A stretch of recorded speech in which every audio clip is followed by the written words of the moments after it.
Creed's 14th entry. I'm still alive. What's left of me, anyway.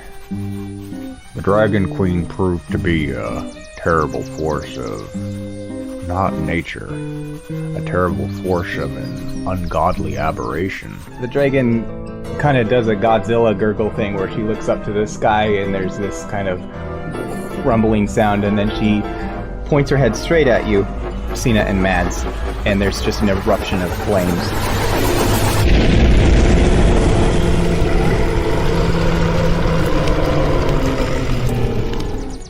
Firdaus finally arrived to aid in the battle.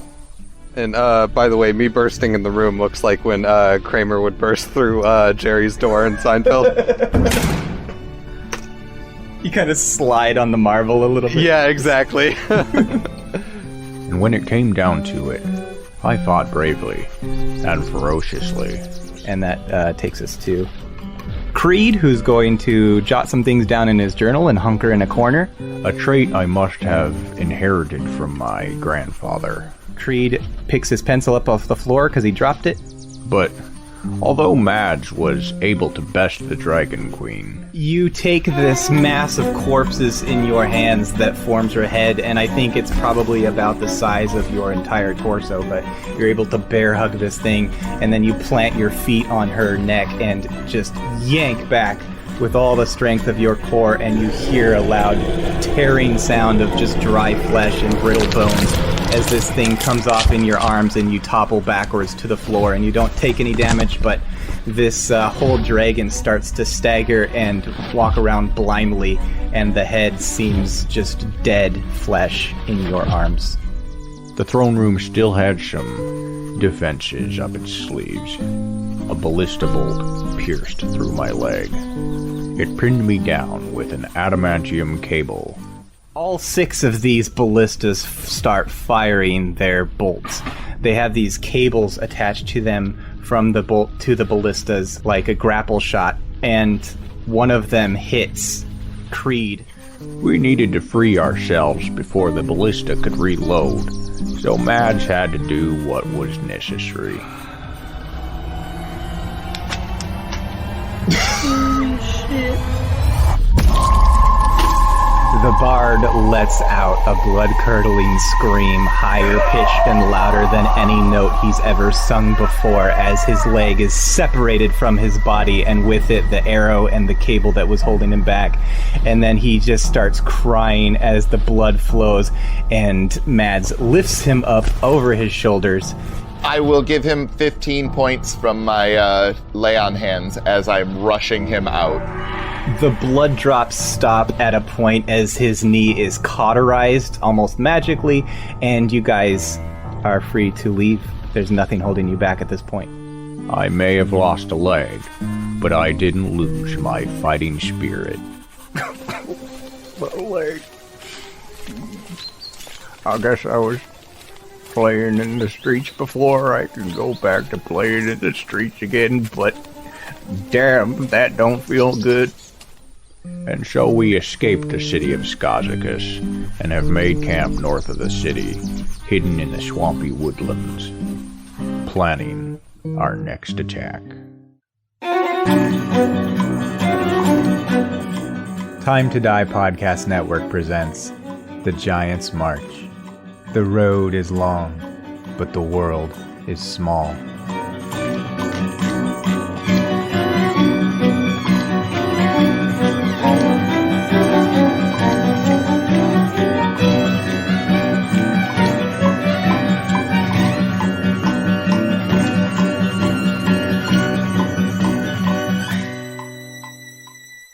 It is the next morning.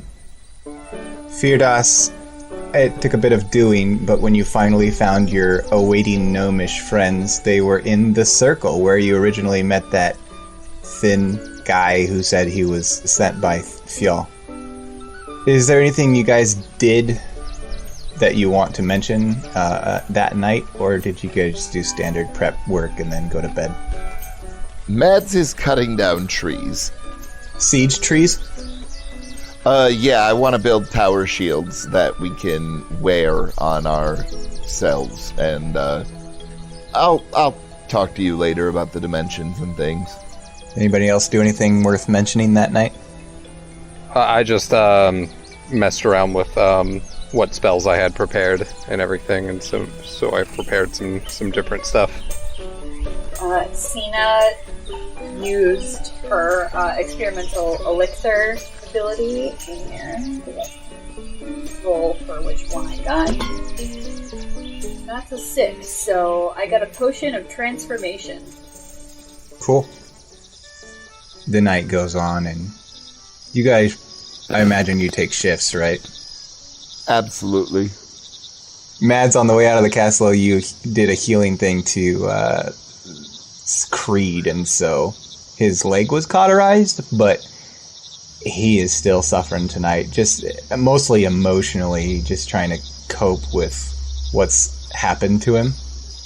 I think that Bogdana spent some time chatting with him and trying to explain to him the ways of injuries and how that works. That it's time heals all wounds, even if they're not healed. And you guys bed down for the night. And that night is restless for a couple reasons. One, for the people around Mads, there's a breeze that hits you constantly through the night, like every hour or so. From this pulse of the rat that he ate. And it doesn't necessarily wake you up, but it's enough to just... There isn't a lot of heavy sleep tonight. It feels kind of restless. Firdas, for you, it's even more so because you have a dream. And it's in this circle that you've set down in, except that instead of trees, it's just kind of a dark fog around this clearing in the forest. And you're there with tea over the fire again. And then, at first you're alone, but then after a while, just as with dreams, they change. There's a guy next to you, and you don't know how or where he came from, but it's just a guy there. He kind of looks like Pocket J Gnome, but he has the voice of the Fuel Messenger guy. So you have returned in quite a different looking package. I am impressed by how you fared. Well, that makes one of us. We barely made it out. The odds were not good, but you all got out with your lives, if not your limbs. Well, one of us did kind of lose a limb. Did you learn anything from our last discussion? You were going to ask your cousin about the giants and the nation they've built since they left. The time to speak of such things was, very few. But, you had mentioned that you did not want a war to take place. We seek to stop that war right here and now. Over the next few days, we are going to gather supplies and try to make an assault on our own, so that none of this leaves this place. Your intentions may be admirable, but I worry about your cousins. What seems to worry you? I've been watching everything that takes place. Your cousin Sina, she is taking an interest in Mad's beliefs. She's not as fanatical or zealous as he is, but the god they serve is problematic to our efforts. Tell me about your time on the mountain. This is where things get confusing to me. It was the first time that we came into contact with this, I don't even know how to describe it. It's an otherworldly, some sort of undead phenomenon seemingly brought on by dark rituals, unbeknownst to us. The same kind of rituals that took place in that castle. And I point towards the town. Are you familiar with the god known as Donatus? only slightly. He is the god of that mountain. He is the god that your cousin Mads worships, though I do not believe he's revealed himself to your cousin, since he refers to him only as the mountain. Why is it, do you think, that this god Donidus would allow such aberrations upon his mountain peak? I'm not sure. This is what has caused me great confusion.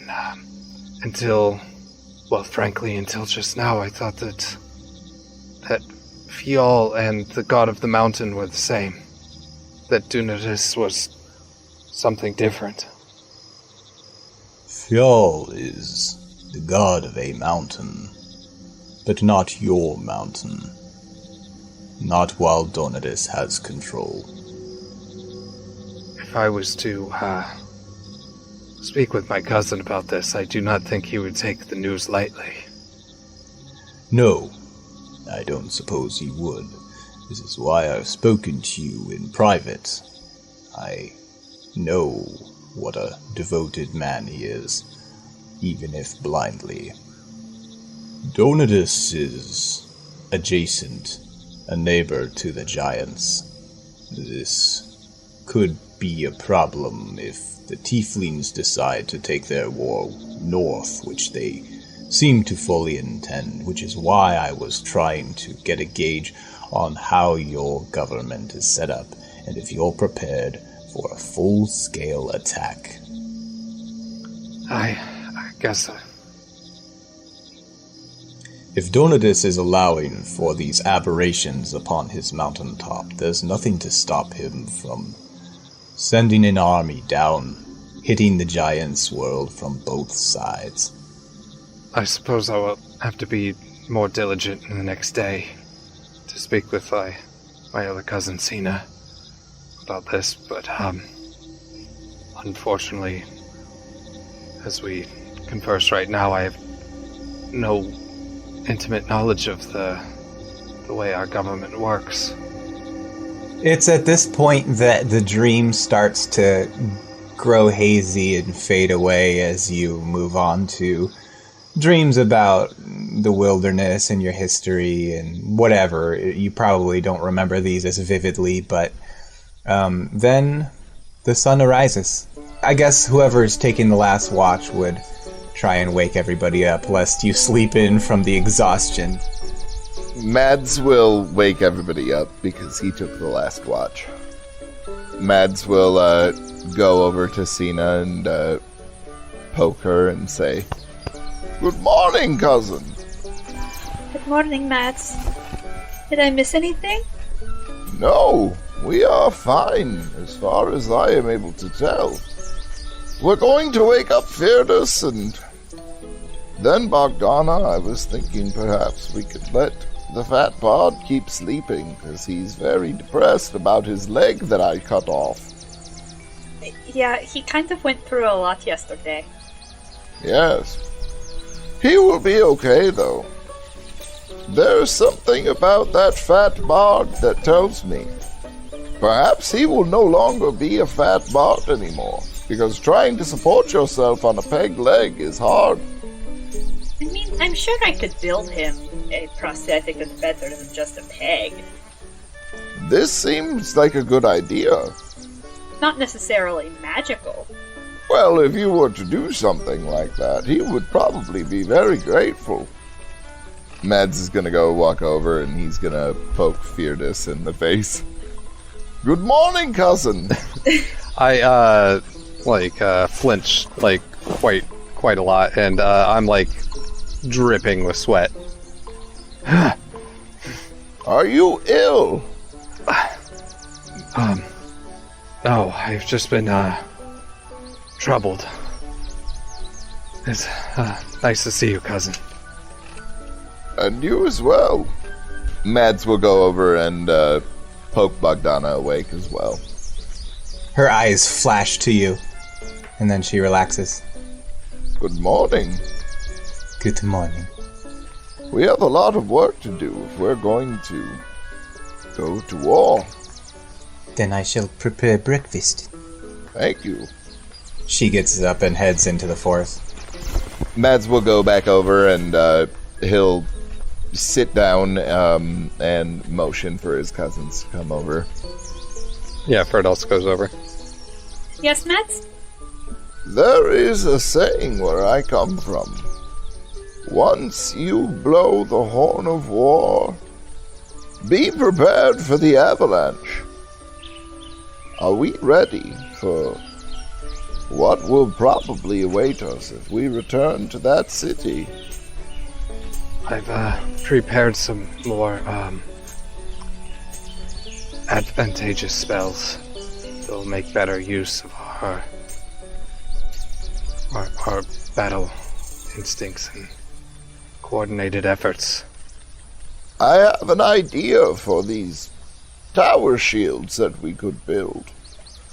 We could take iron and band together these tree trunks and sharpen the ends of it. So if we were to jam them into the ground, they could serve as protection from those ballistas. Also, if you needed to, you could bring them back up. A burst of wind emanates from Mads.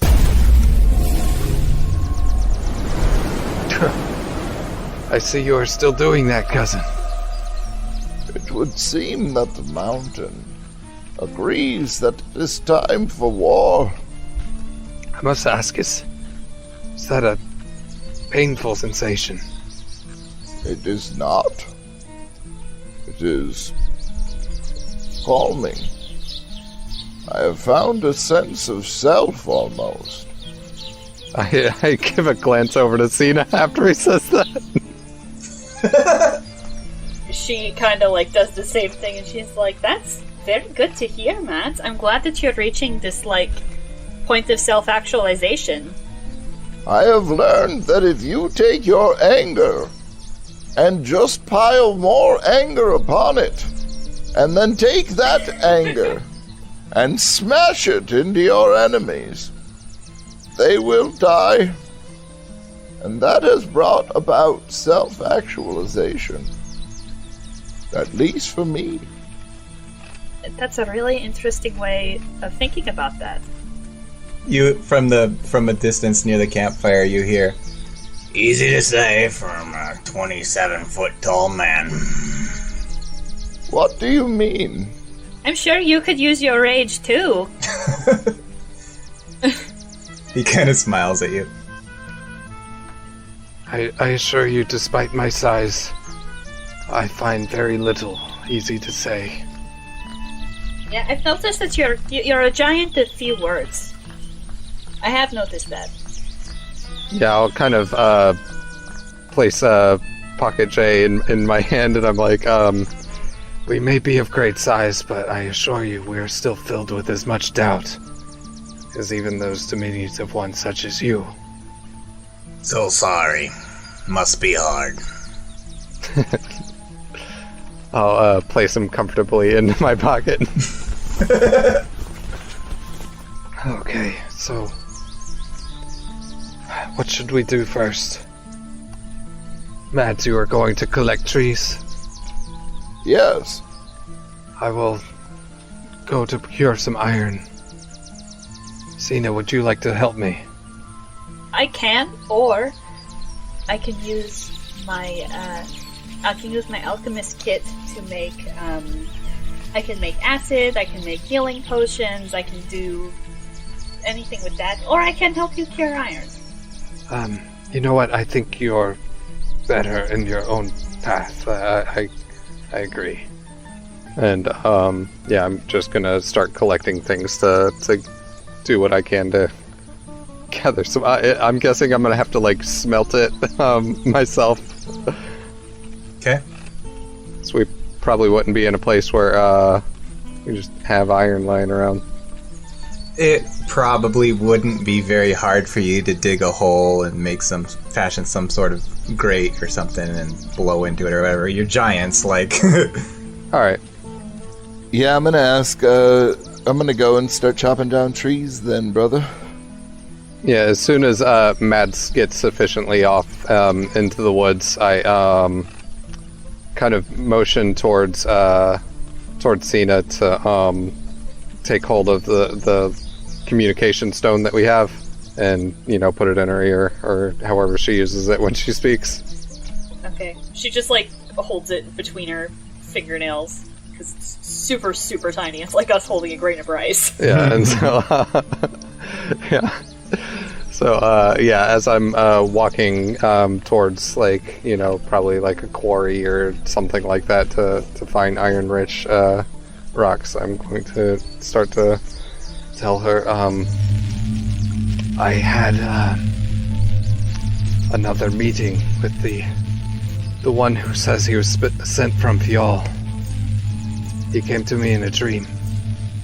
Another dream? Was it with the same person?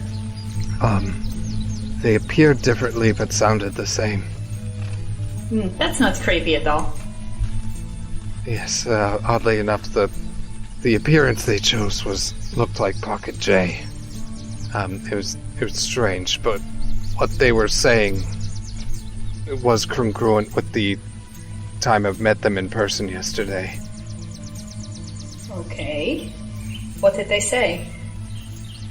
They seem to have a very disturbing thing that they noticed of our cousin and who he serves. The monk? This being seemed to know the mountain's true name. It is not a mountain of Fial. It's of Dunatis. Like the Dunatis from the symbol in that cabin a while ago? The very same.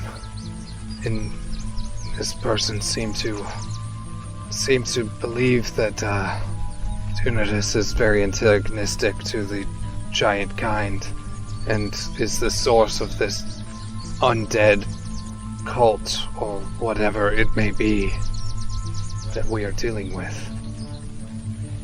Why would Dunatis be antagonistic toward the giants? Aren't we like some of his biggest followers? Well, biggest in the figurative sense, not the literal sense. Certainly Mads is, which is why I've come to you. If what this being says is true, which I'm not at this point willing to go all the way in believing, it still would be much of an issue to convince Mads that he may be misguided in his followings. He might kill us if we tried to convince him of that. Yes. I didn't quite want to go as far as saying it, but I do believe that is the case. I mean, he might not kill us, but I think that it's like a definite, disownment, maybe. There's also the possibility that this being is lying to me. That was my first thought. I do not know how to derive the truth in this situation. I think the way the gods work is it's really foggy at best. I feel like the only thing that we can do is wait. I mean, the mountain, or Dunatis, seems to have given Mads a boon. This thing, I don't know what it's doing exactly. I know he's not dead from eating a dead rat, but it's something. It certainly is something. I know that I survived at odds yesterday too, seemingly following a different path than he. I'm very confused in this situation. Oh, we all survived yesterday. This whole thing is such a mess. I just don't know. I don't think any of us know what to do. I'm also afraid that the one person that I could ask for guidance in this is someone that I cannot reach right now. And I also am afraid I would not be able to trust in what they would say to me either. Who? One of your gods? The matron of the circle, Una. She was the wisest of us, but as the years went by, there were just too many things that seemed off about her and about some of the others. Is that why you left? most of it. A lot of it I cannot quite put words to my feelings on. I originally was going to leave with Sigrid and Ivar and Rig too, but they changed their minds. I was the only one who left. And ever since, I've felt like I've been being pursued. If you feel like you're being pursued, chances are you probably are. Do they have reason to hunt you? Other than just leaving? It was always while not completely unspoken rule, it was very heavily implied that one does not leave the circle. And we don't interfere with things outside of the circle. It was the way things have always been. Mads, what are you doing right now as this conversation is taking place? Chopping down trees. I'm trying to select, great diameter trees that we can then band together. I need things that are going to be, almost as tall as we are, because the goal is to make, tower shields with them. Or, you know what I mean? Like, it would be even more helpful if they were taller than me. As you're doing this, you you hear something call out from below. Excuse me. You look down and you see Nesbos, the gnome that was going to become the servant in Skazakus, and he looks up at you and says, Just wanted to get your attention so you didn't step on me. I've been thinking, I'm feeling a little useless here. Tiny little gnome. And it occurred to me, most of the people in Skazakus probably don't know that we're together. If you needed eyes in the city for anything, me and, I don't know, maybe Pocket J Gnome over there, if he wants to, but I certainly would be willing at least to kind of be your eyes and ears. Maybe I could even, I don't know, talk to people, be a spy of sorts. I had actually thought of another idea for you. Uh-oh. What if instead you return from whence you came and bring us as many of your friends as you can get? Well, I don't think we'd be very useful in a fight. I'm not thinking that you will be fighting. No, you will be building. Oh. You mean weapons of war? Yes. We're going to make a stand against these tieflings here. Now, you probably already know this, but the gnomes and the tieflings are kind of friendly-like, and I have become pretty familiar with you folk. You've been kind of generous to me, and perhaps even protected me from doing something stupid and going and serving these tieflings, but I'd have a hard time convincing the people back home, because they've seen what those tieflings have done. They've changed lives and taken impoverished cities and made them wealthy. What if you were to explain what you saw when you were in this city? Let them know the squalor that they would be looking for, and that they are actively supporting. Well, truth be told, I haven't seen much of anything. I've only heard tell of what you all said. I saw they were making some weapons, some siege equipment, but beyond that, I'm a little confused as to what went on down there. You do remember that you were the one that went in with Pocket to discover all of those siege weapons. They have entire factories. Sure. It seems they're going to war, and it wouldn't surprise me if it was with the giants, since they do tend to hate you. But that don't necessarily affect us none. You do realize that marching north or north marching south, either one of those will be bad for your people. There will be conscription on either side.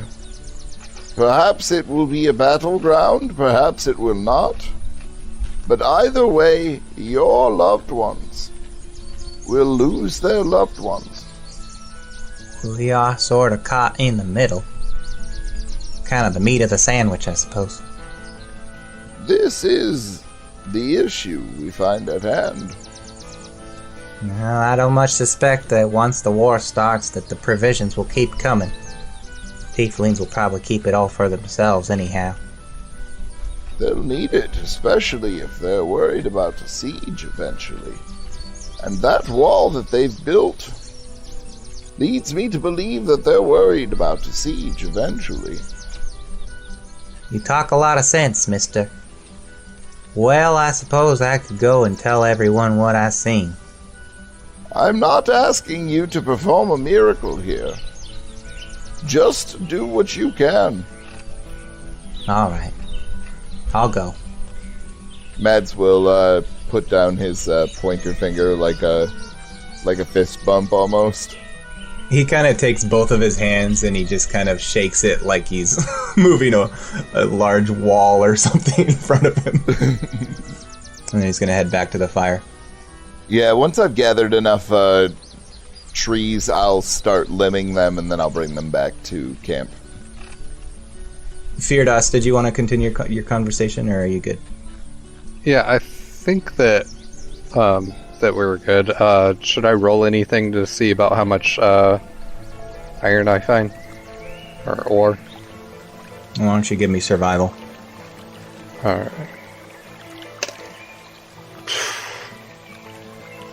So, got a natural 1 on the die.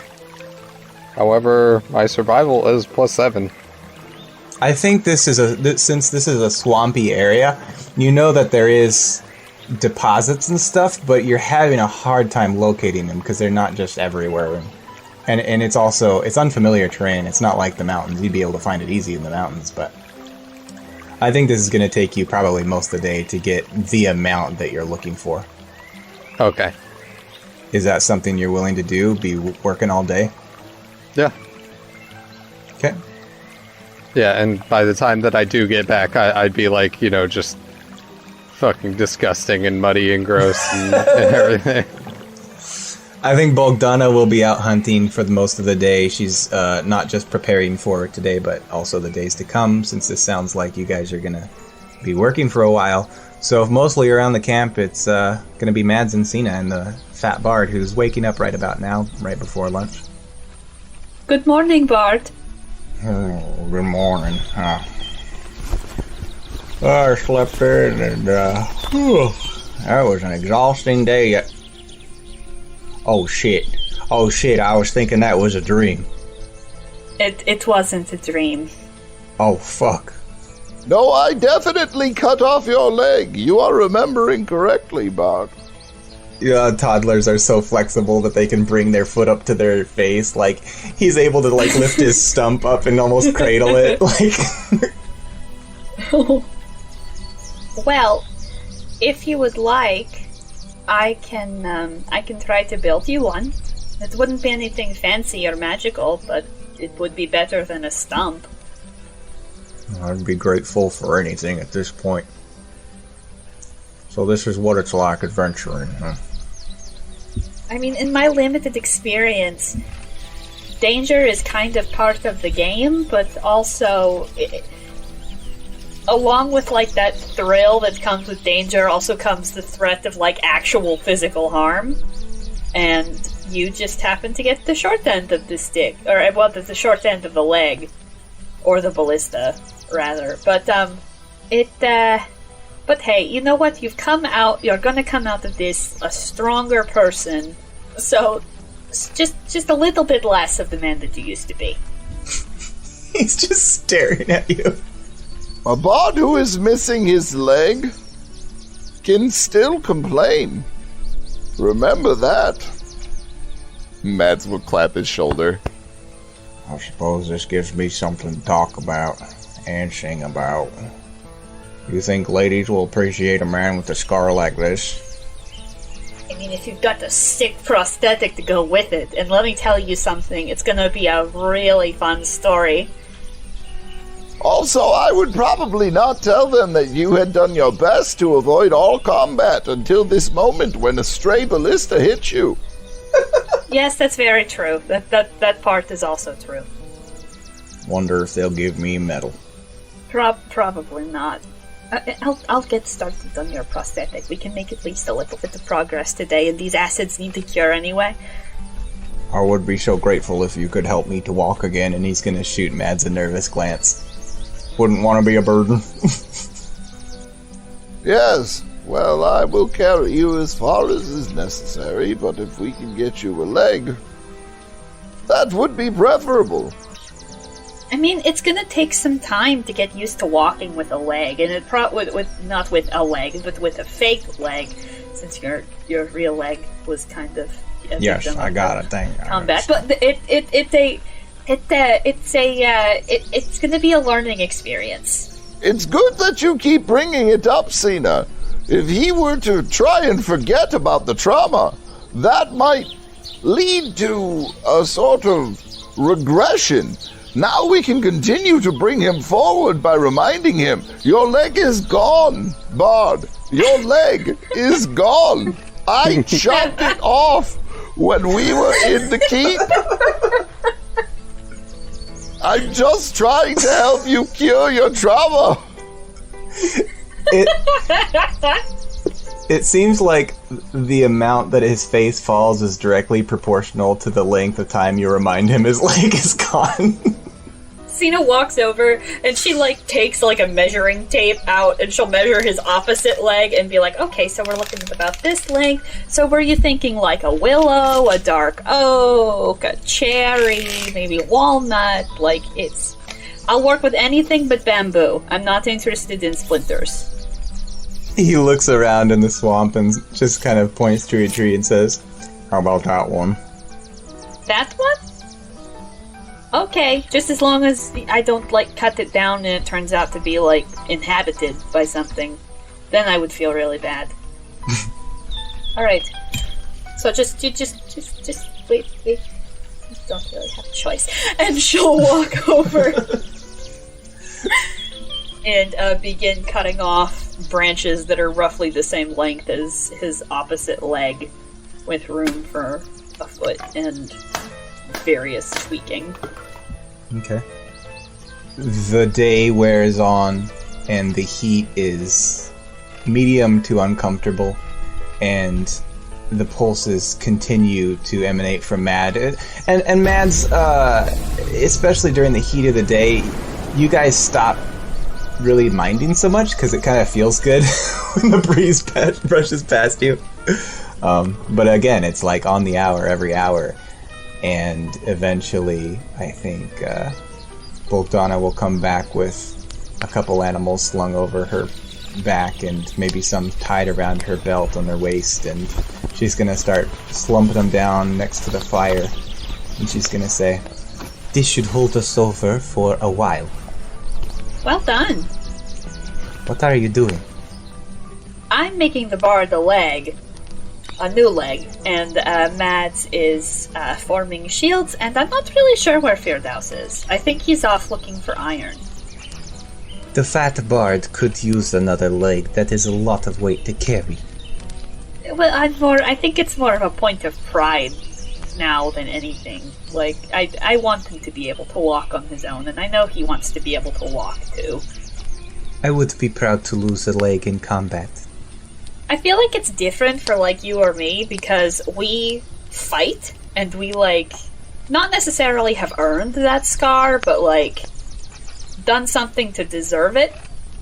Explicitly, he was not in combat when he lost it. He was on the sidelines and then got shot by a ballista, a stray.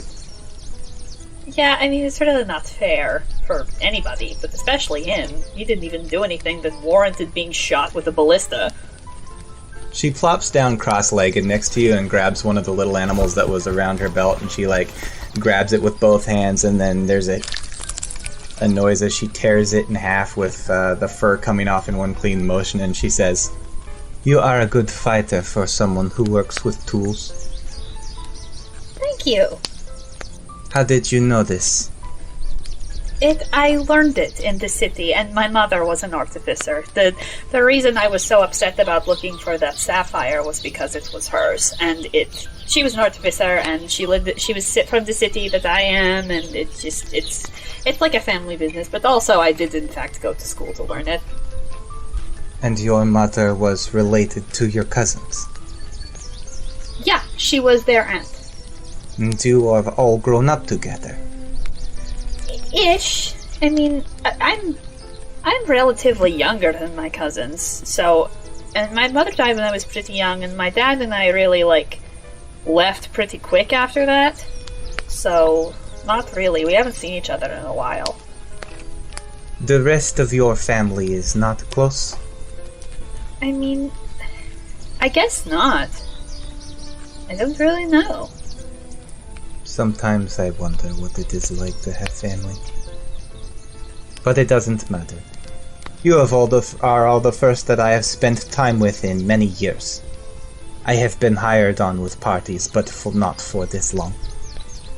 I'm glad it was with us, and I'm glad you're with us. Would you like to skin this? And she hands you another one of the animals.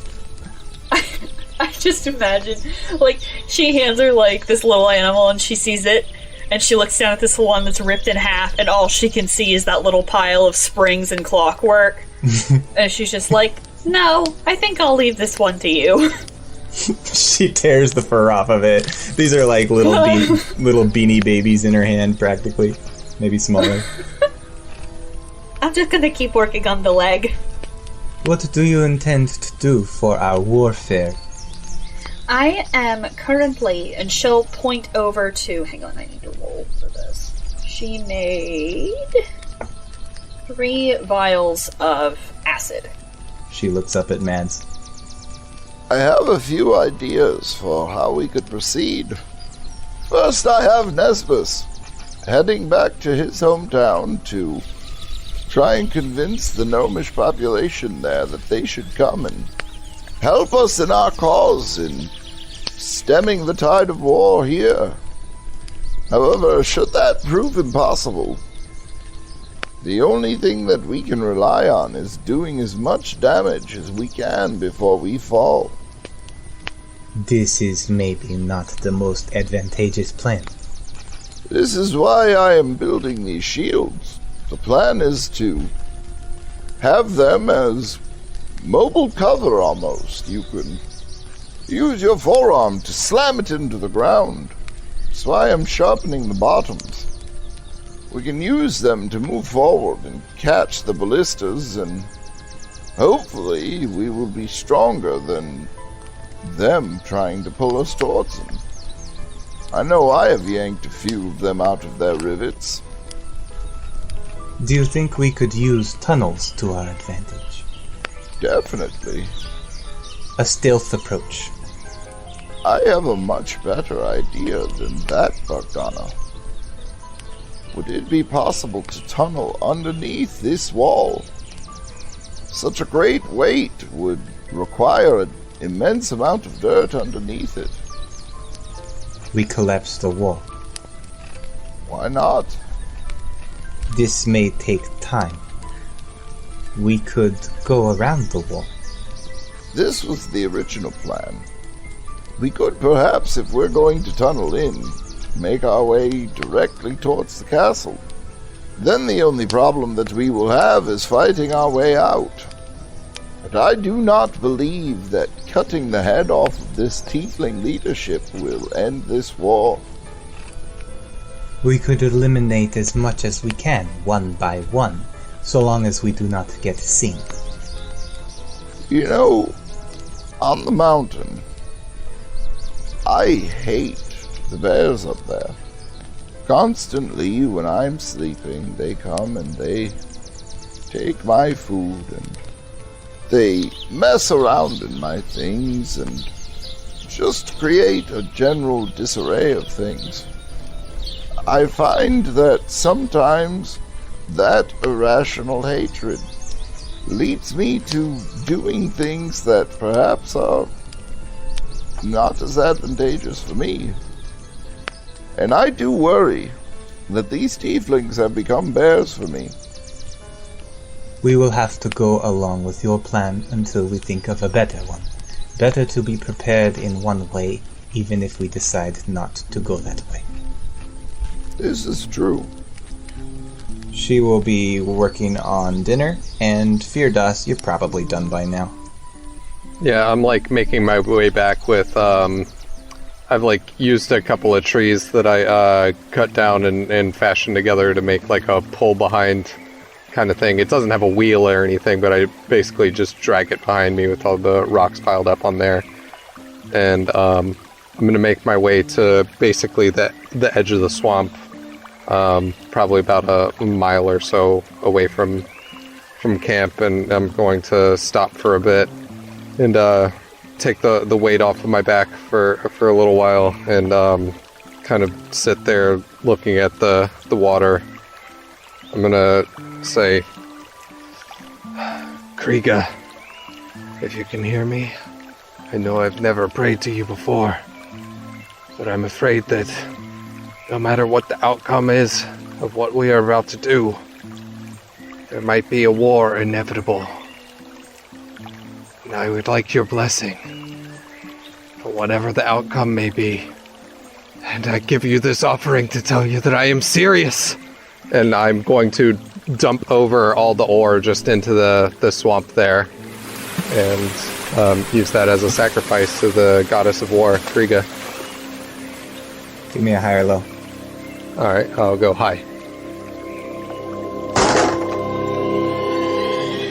You hear the bushes rustle behind you, and when you turn, you see a dwarvish man staring up at you with wide eyes.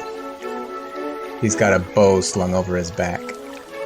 Oh, I'm sorry. I didn't mean to disturb you none. You can go back to what you were doing, or I'll be on your way. Wait. Come sit with me, friend, for a little while. I really didn't mean to bother you. Terribly sorry. I've had a rough day, and I could use some companionship for a short while. Alright. I reckon I could stay for a while.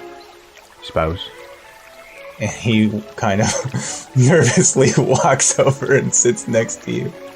I kind of do my best to clean off my hand, and then, kind of extend it towards him for him to shake one of my fingers or, do some sort of gesture like that. My name is Ferdows. Sure. Bramble Stugwin's the name. And how has your day been, Bramble? Well, up until now, it's been a bit uneventful. Yes, do you live around town here? Maybe possibly in that city? I'm an hunter-gatherer. I gather food for the palace, and particularly those cyclops. They eat a lot. How do you like living there? Do they treat you well? Not really, if I'm being honest. In some ways, it's better than mining, but I'm not much for the sunlight myself. And I don't rightly like taking orders from the tieflings. What are you lot doing out here? I thought giants were supposed to stay up north. Well, that's what they tell us, at least. I'm not completely certain anyone is really supposed to stay anywhere, but yet be guided by the gods to go where they need to be. Do you ever get that feeling? Nah. The gods don't love us. We got the arse end of the deal. Don't know how, don't know why. And the thing of it is, all the history I grew up learning as a child, it's all been uprooted. I remember hearing about the war, back when you were going at each other's throats. My grandfather says, the tieflings came to us in a fit of desperation, looking for aid. And in exchange, they would submit themselves into servitude to us. And my grandfather also told me that the dwarves were going to fight you giants. That was the threat. But it didn't happen, because the treaty was signed where the giants were supposed to leave the land and head up north. And that's the way it was. Tieflings would serve us, and you would stay up north. But here you are, and here I am, serving the tieflings. Now that's backwards. So what happened there, I don't know. I'm gathering food, some of me mates are back at the mine, and I'm left scratching me head. Yes, these are definitely confusing times. I'm right sick of it. Yes, I agree in that sentiment. But I will reassure you that the gods have not forgotten you. It sure feels like it. Their favor may be being suppressed. They're gods. They will come through in their time. When they can. So what do you know of it? Why me lords and ladies telling me I've got to come up here and work for the tieflings? It's an interesting reversal of a relationship, you say. That, very interesting indeed. I know almost nothing of this situation, yet me and my cousins were thrust upon it and told that we have to deal with it.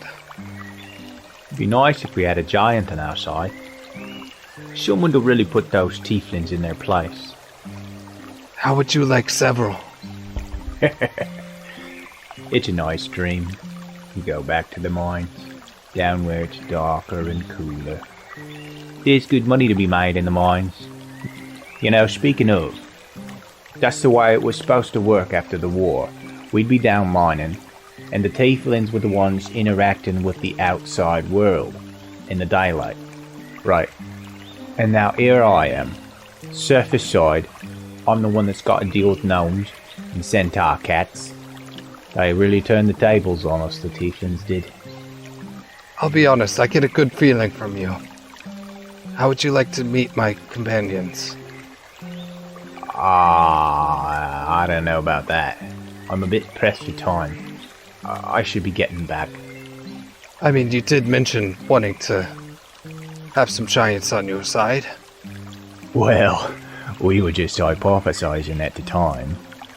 Well, come meet us for dinner. We'll fill your belly, then you can go off to your home.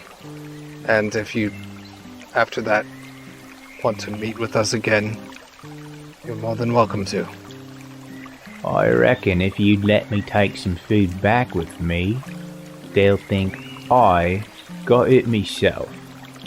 Perhaps they will. And I got a big smile on my face and kind of pat him on the back.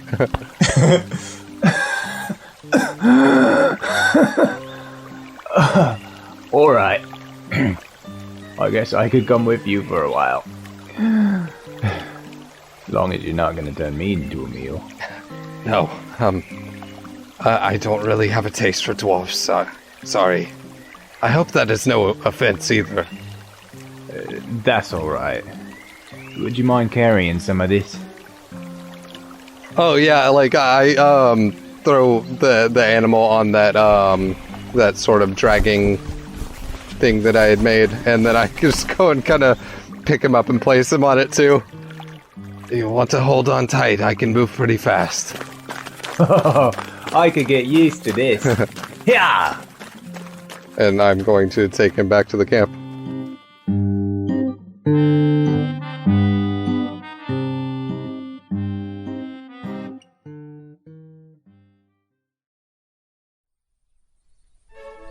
Yeah, you head back to the camp with a dwarf and no ore. Yep. Nice place you have here.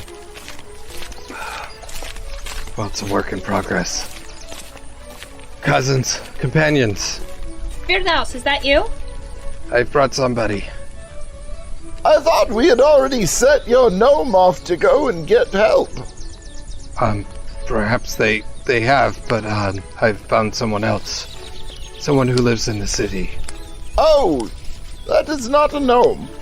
No, I'm actually a dwarf, but no offense taken, and I want nothing but peace between us. It's great to meet you. And Sina will stick out like her two fingers, shake his hand. Yeah, he does as best he can do. Pardon me, I must make introductions. This is Bramble, Stugwin. That's Stugwin. Oh, Stugwin, my apologies. No offense, mate. I want nothing but peace between us. We're all friends here. My friend, you don't have to seem so startled. Easy for you to say. Why have you brought this creature here, cousin?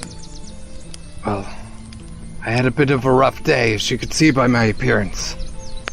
Are you okay? Let's just say the search for our supplies was not going very well. But you can say a prayer was answered. Bramble here works for the palace in bringing food into them. And he has sentiments that go counter to the royal structure there. You know that royal structure? I believe it used to be yours once upon a time. I think it was. Seems that's how they do it. You think you've got the tieflings under your thumb? They take what's yours. The damnedest thing I ever saw. They are very slippery. I was just telling my big friend here. Back in the day, the tieflings were supposed to be our go-between from the mines to the outside world. And now here I am, spending all day in the sun. What happened to change that? Damned if I know. Seems that no one knows. All I know is, me lords and ladies back home declared that we were all to come topside and serve the tieflings and do what they say. No explanation given whatsoever. And I don't even know what would happen to me if I complained or gave protest. Fairness? Sina, I know this is going to sound insane, but we have seen them opening up portals. What if they decided to make a deal? You know, we found a portal once. Not me. But down in the mines, I did overhear tell of one. What kind of portal? Bag it all, I don't know. I remember tell of some bones. I said there was a dark cloud, and pretty sure they just buried it all. Where was this? Somewhere down in the mines. We've come across some of these bone structures before. We've taken them down. But whenever we start to destroy it, one of those portals opens up and something unnatural comes out. Well, that's no good. No, it's not. You think that has something to do with what the tieflings are on about? Yes, I believe they're directly connected. What we need from you is to talk to your friends. Let them know that you are not servants. I could get in a lot of trouble talking about a rebellion. Well, you're not talking about a rebellion. You're just talking about the fact that you're not servants. No one said anything about a rebellion. And if enough people know that they are not servants, and when the time comes, they decide to do something radical, well, that's on them. I suppose as long as it takes place in the woods. Don't much like talking about mutiny in the city. Listening ears and all that. Those cyclops are always about. You know, those cyclops used to work down in the mines with us. Yes, I know those cyclops. I don't like to talk about those cyclops. They barely listen to us now. Not a word we say. They're just taking orders from the tieflings now. And they're dumb as a box of rocks. Were they always like that? Dumb? Sure. They're likable fellas. At least they were. But not since they started taking orders from those bastards with the horns. Well, I could talk to me mates and see what they say. Why don't you try and bring us 3 of your most trusted friends? Aye, I could do that. Long as you keep providing us with food so we can take it back with us. Mads will look at Bogdana for whether or not that's okay. She's going to hold up like 3 of the smaller animals, and he'll nod, and she'll just kind of like throw them at him, and he'll catch him like a load of pillows and hit him in the face and stuff. And Mads will say, "That is agreeable." Alright. You gonna be around here, or... We'll be around here. Reckon I could try to get him here in a day or 2. That'd be perfect. But you lot never talk to me. if anyone asks. Likewise. No, of course we didn't. I don't know who you are. I've never spoken to you. Oh, I'm Bramble Stugwin. That's... You're really bad at this. Get the hell out of here. He's gonna turn and kind of flee, and you see the little rabbits Bramble. bouncing on his back behind him. Goodbye, friend. He seems like a nice little fellow. Yes, he came at the perfect time.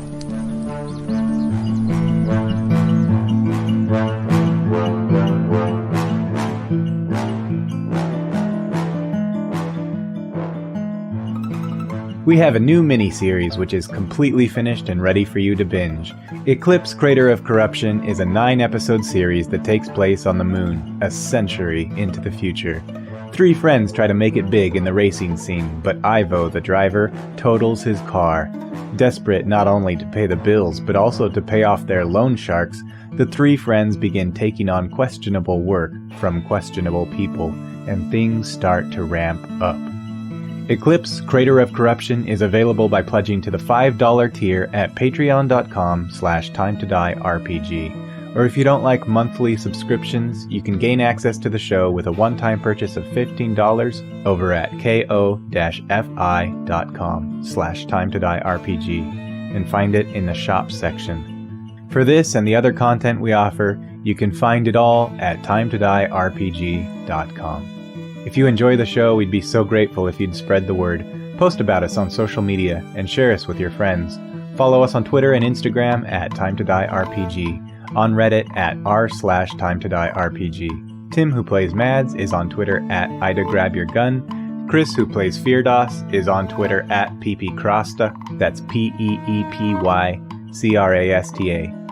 Aubrey, who plays Cena, is on Twitter at AubreyGray1, that's AubreeGray, and the number 1. I, Brian Bridges, the GM, am on Twitter at ManlyBrian. Thanks for listening, and we'll see you on the next episode of The Giant's March.